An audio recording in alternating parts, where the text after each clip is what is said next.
Sylphiette and welcome to my channel. I'll be talking about anime chocolate stuff. Today I'm going to speak about an anime that has left a huge impression on me, and that is Jobless Reincarnation. And I'm gonna explain why it left such a huge impression on me. This anime aired January 11, 2021, a new anime that aired at the winter season that just now is passing, and it ended at March 22, the same year of course. It is written by Rifujin Nameganote, the light novel at least, and we have Yuka Fujikawa, who was for the manga. I think they illustrated the manga while they took the story from Rifujin. I'm not 100% sure how that worked out. And the anime has about fantasy, drama, and magic. Even though I would put a little dark fantasy, because it's not like your typical isekai that there is colorful and playful and cheerful. Yeah, this is not an isekai that you're feeling cheerful about. It is a story about a 34-year-old dude that he's a shut-in, has no job, no friends, no social life. Literally, he is what society says useless. But honestly, he is, since he does not work, he does not do anything for society. So yes, he's what society says useless, and honestly, he was running away from his problems and not facing them, something that I'm against. You should actually face your problems, even if the problems defeat you, at least you have put up a fight. One day though, that he was like, okay, maybe I should change myself a little. He went outside, and while he was outside, he saved a kid from getting hit by a truck. We all know by now that truckuns are literally the one-way ticket to an isekai world. And I do not want to see someone getting hit by a truck in this real-life world, because they believe that it will go into an isekai. Because let's just separate, isekai and fantasy from real life, please. Let's just separate those two stuff. It's good to separate fantasy and real life. There are two different things. Fantasy does not exist, okay? So our protagonist was hit by the truck, and the one thing that I liked is that when he was going to the hospital in order to save him, we also saw how he was born in the isekai world. And that was a very cute transition for me. And it's one of the few times that you actually see an isekai character born to the isekai world. In that same season, we also saw Kumo, the spider-kun, that she was born as a baby spider, and we see her evolving. But she's a monster, and we're talking about Rudeus, who is supposed to be a human. So his name is Rudeus, and we see him from a baby to a growing child. And the thing that a lot of watchers do not like is that Rudeus, from early ages, he showed his pervertedness, which, okay, I can understand. I also felt a little bit weird when I saw a baby with the panties on top of his head, and it was a lot of weird, and I'm like, okay, but you would be fine if Rudeus did not remember anything from his previous life, right? I mean, Goku has done worse, hasn't he? The thing that we felt bad is that Rudeus had his perverted mind from a 34-year-old still intact with him. He didn't forget anything from his old life, and that's what disturbed us. That, you know what? He knows what he's doing. Okay, that's the problem with it. He knew what he was doing, and that's we felt bad and sometimes weird. I felt weird a lot of times too, but somehow I'm like, the other people do not know that he knows something from his previous life. They do not know that he is an exception. They do not know that he is an isekai character. They think that that's just his pervertedness and innocent in life. But because we know what he is and what he truly is, we felt disturbed a lot of times. He's one of the few characters that for me, he's closer to characters we think as someone that we should get isekai'd. Slime, for example, we saw how he got isekai'd, and honestly, he had a job, he had a social life, he had everything. The only thing that he did not have was a girlfriend.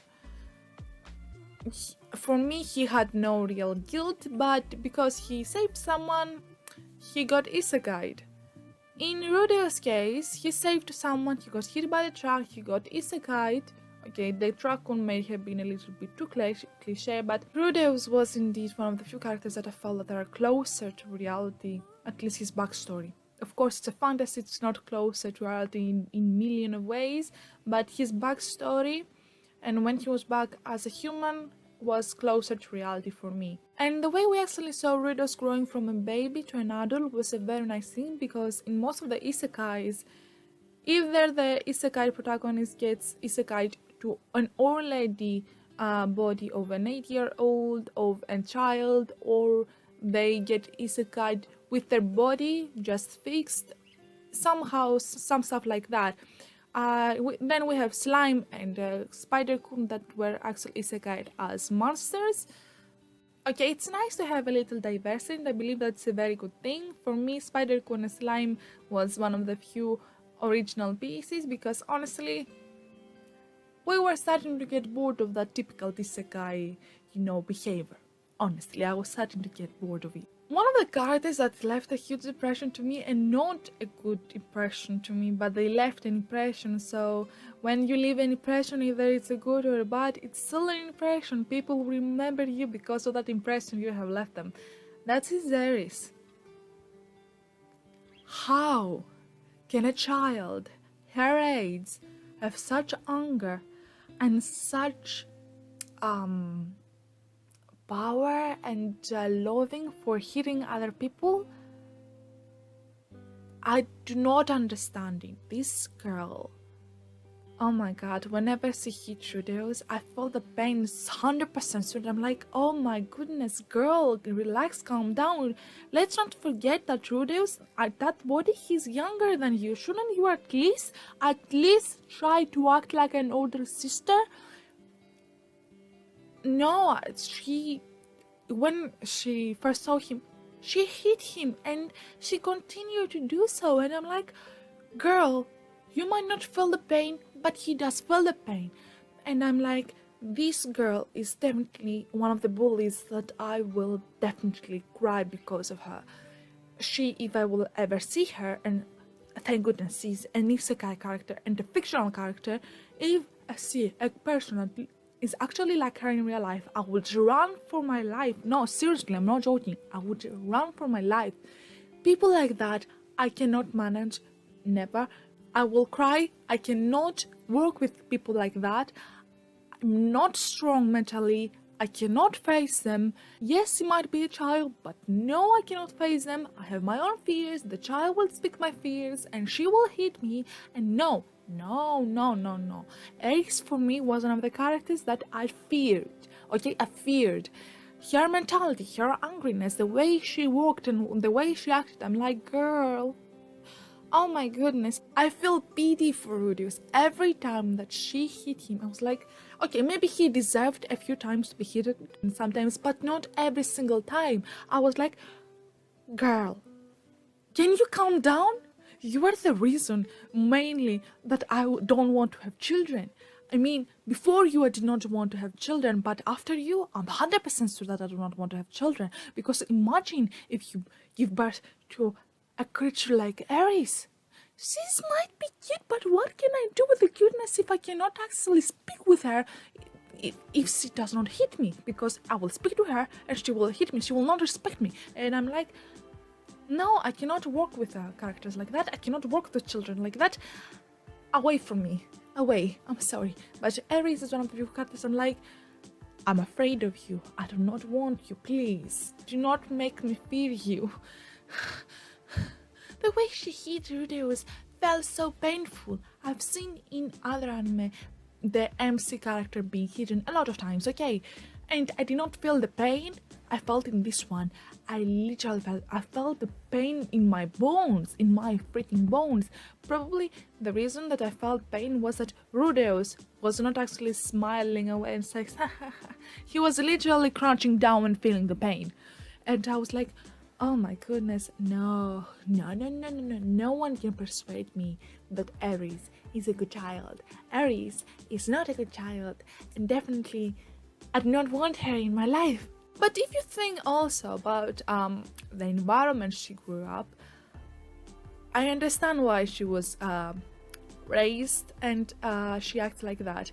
Because let's be honest, she idolizes her grandfather.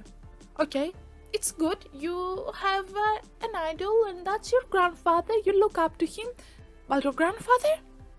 Your grandfather is actually went with all the maids in that household, and it seemed that he really does not respect them a lot. Honestly, I was like, okay, you have nothing to do. You are a grandpa, war has ended, there is literally nothing you can actually do in order to pass your time. But shouldn't you actually respect them? Time and space? At broad daylight? What if Eris sees you? And I'm like, Eris respects her grandfather. A grandfather that acts like that towards also females. Yes, he might not act like that towards his own granddaughter, but if he acted, I would like be no, this is definitely with family. Her grandfather was one of the few things I was like, no. Let's take this away from here. I, a feminist, cannot really watch what he's doing and how he acts with women. I mean, it's again an isekai, a fiction. Let's not take stuff so seriously. I was 100% trying to persuade myself on that. But let's see the mother. The mother is definitely a grown-up version of Eris, and I'm 100% sure that the mother, when she was at Eris' age, she 100% sure that she acted like that. 100% sure that she acted like that. So it goes to the genes, I would say. Literally, DNA being violent. The grandfather was violent, the mother was violent, the daughter will be born violent, so there was no escaping the violence in that family, in the Greyrat family. Also about the father. At first, I was really suspicious of the father because he was smiling all the time. I do not like smiling character because smiling characters probably mean backstabbing. I have seen enough anime that believe that the ones that smile all the time are not the ones that you should trust. And I was right. Sometimes he said some words that I was like, really? Really now? Really? You are saying those words? And specifically in Rudeus' birthday, when he told Rudeus if it would be okay if he would tie up his own daughter and give him to him. I was like, are you that quick to sell your daughter? Have some dignity. Does the mother know? I was so shocked about what happened there, and I was like, literally, what the hell? Okay, I know history. I know that women were not used to at least being respected. There are a few women in history that were being respected, but seeing it in anime, which for me, I think of it as a fake world where I can actually enjoy and being happy, seeing that fact from this life being into the anime life, I'm like, oh, that hit a little harder than it should be. Because, okay, I know that women were not respected. I know that women really have no rights back in the day. And really, most of the families use them as tools to get promoted into better positions. I know those stuff, but seeing it in an anime from such a young age, I was like, no, goodness, oh my god, don't do it, don't hurt my feelings, don't do it. And from what I've seen from those three, I'm like, of course the girl will grow up like that. Hateful, okay? She's one of the most annoying characters, one of the characters that I fear, okay? I fear her. But looking back at her background, I'm like, okay, maybe we can actually understand how she went there, and I can actually explain and justify everything that she is doing. But still, when she got actually hidden by that gang, when Rudeus suggested to her father that they should actually teach Eris a lesson, I was not pitying her when she took a beating. Honestly, I wasn't. I pitied Rudeus because he did not deserve it, but I did not pity the girl. And even after that, her behavior really did not change. Call me evil, call me whatever you want. I was like, okay, she deserved the beating.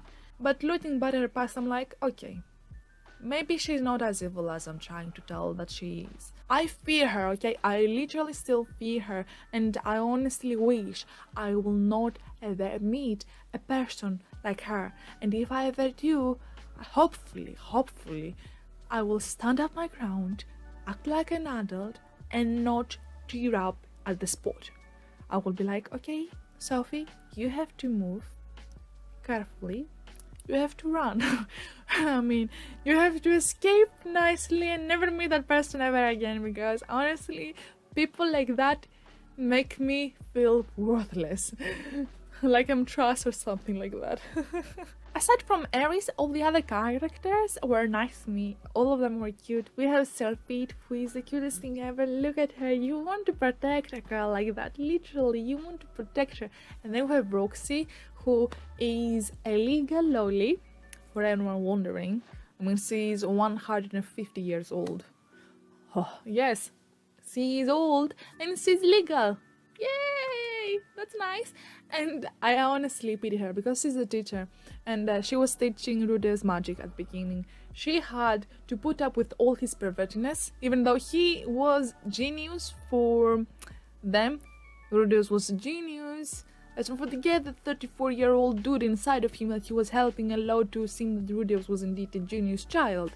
But then our little Roxy had to teach the prince, which honestly, he was a much worse pervert than Rudeus. Let's be honest with ourselves. That prince was a much worse perverted asshole than Rudeus was. That's why I do not want to be a teacher. Not that the children would actually assault me in any sexual meaning, but they will not respect me. The prince does not respect her, so being a teacher, really, I cannot deal with children, so yes, I'm not going to be a teacher. I am trying really hard to put my mentality under control and healthy. I do not want to have anything to do with children. Because I was a student once and I saw how the teachers were after each and single class they took with my, classmates. It was a nightmare for them. And I do not want to be a teacher, because if it was a nightmare for my generation, imagine the teachers for the next generation. That would be literally a hell punishment for them. Literally. I would like to speak also about Rudeus' family, but it seems that the DNA flows on his blood too. We have a father that actually cannot control his... You know what? He went with a maid as well, and now Rudeus has two sisters from two different mothers. Yay! That's good. That's a very nice going. The anime progression was nice. We saw a lot of new characters, and we actually saw Superdia, who is, the creature that a lot of people are fearing. And now Rudeus' job is to make that fearing for the Superdias gone, which is honestly very difficult, because if I understand correctly, they were forced to act a particular way by a certain magician. So yes, this is a very nice anime to watch if you're very into the dark fantasy stuff, and if you are a messed up person like me, because I enjoyed it, even though it had some moments that I was like, no. But honestly, those moments were only at the beginning, okay? At the second half, where they actually saw it as Superdia, and they were in the monster realm, or at least in the master countries, there I was like, okay, I need the second season of this one, and hopefully a second season is going to get really soon, and I'm 100% watching it. This is not something that I would recommend to my friends, honestly, because simply my friends are not me. I enjoyed it, but my friends will definitely not enjoy it, like 100% sure. I'm definitely 100% sure that my friends will not enjoy it. They will come back at me and actually, hit me. And I'm like, no, okay, I know what I did wrong. I should not have known better than not to recommend this to you. That's why I'm not going to recommend it, even though for me it's an 8. It's literally an 8, but I do not think that my friends would like those. No, they will not like this one, and definitely I'm not going to recommend this to them. If I see someone that has watched, I will like, okay, I did not expect it. It's nice that you've watched it, but no, I wouldn't recommend it to my friends, because my friends are still newbies. They're just being born out of their, they're just now becoming weeblets, so I cannot really force this to them. It's an anime that you have to watch when you are very into the anime community and very into the anime in order for you to understand the beauty of it and understand the logic of it. I would definitely read the light novel or the manga version of it. I do not know which one will actually fall into my hands first, but I will definitely also watch the second season. If it ever comes out, definitely. Like, this is one of the few things that I will be like, yes, let's move on. I want to see more of this and I want to know more about this stuff. And this was the end of today's video to Jobless Reincarnation. Hope you guys liked it, and if you liked it, please subscribe and put a like. I do other stuff except reviews, and it will mean the world to me if I saw you guys next time. Hope to see you soon. Bye!